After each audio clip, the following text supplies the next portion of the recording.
El Padre hoy nos dice, escuchen a mi Hijo amado, escúchenlo.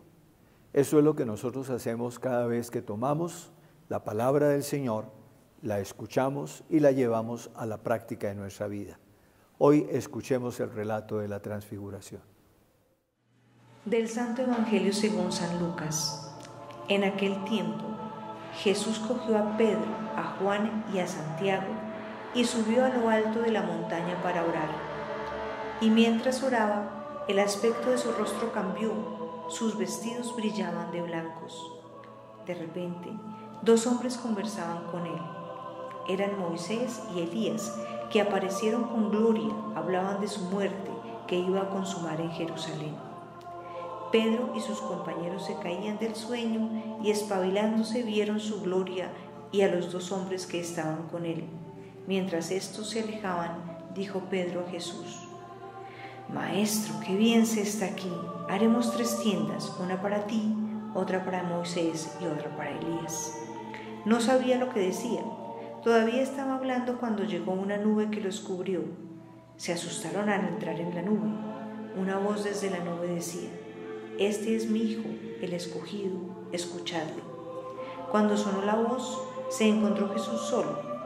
Ellos guardaron silencio y por el momento no contaron a nadie nada de lo que habían visto. Palabra del Señor.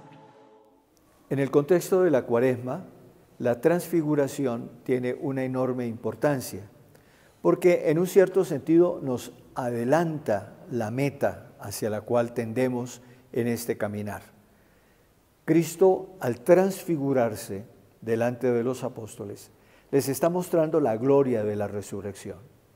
Les está enseñando a los apóstoles cómo Él es la manifestación gloriosa del Padre, pero que antes tiene que pasar por la realidad de la pasión y de la muerte. El Señor Jesucristo les anticipa a los apóstoles la meta final de su misión, que es la manifestación plena de Dios y esa plena comunicación a nosotros de la vida de Dios, para que nosotros también seamos transfigurados con Cristo. ¿Cuál es la posibilidad que se nos brinda? ¿Cuál es el medio que nosotros tenemos que utilizar? Es el escuchar al Señor. Las palabras que resuenan con toda claridad: este es mi Hijo amado, en quien tengo todas mis complacencias, escúchenlo. Esas son palabras que nosotros tenemos que grabarnos fuertemente. Cada día tenemos que hacer un esfuerzo grande para escuchar la palabra de Dios. El Papa Francisco, ustedes lo han notado, con mucha frecuencia insiste en eso. Lean todos los días el Evangelio, lean el Evangelio. El Papa dice: carguen el Evangelio en el bolsillo, consíganse una versión pequeñita del Evangelio para que puedan leerla en cualquier parte. La Iglesia nos ofrece cada día las lecturas de la misa para que nosotros seamos capaces de tener todos los días el alimento de la palabra de Dios. Escuchando la palabra, leyéndola con suma atención y sobre todo aplicándola a nuestra vida poco a poco se va transfigurando, así como el Señor se transfiguró delante de sus discípulos. ¿Qué significa que nuestra vida se vaya transfigurando?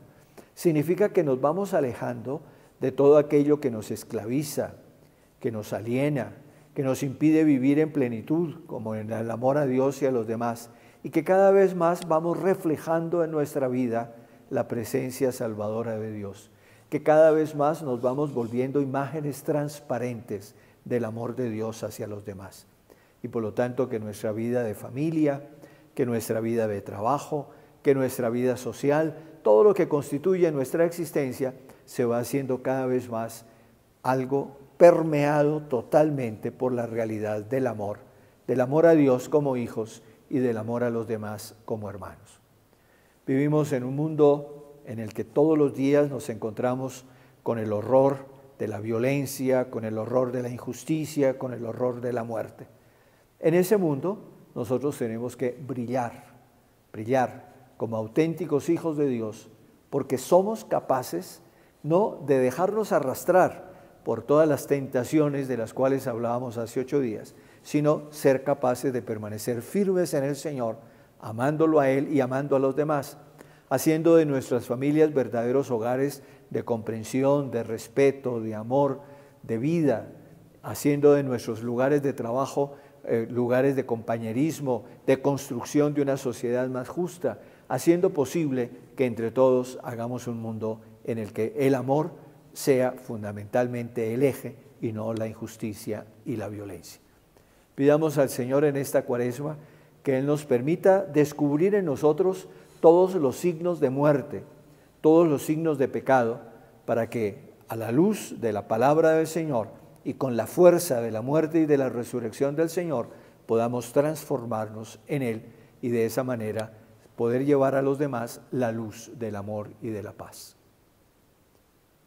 La bendición de Dios Todopoderoso, Padre, Hijo y Espíritu Santo, descienda sobre ustedes y permanezca para siempre. Amén.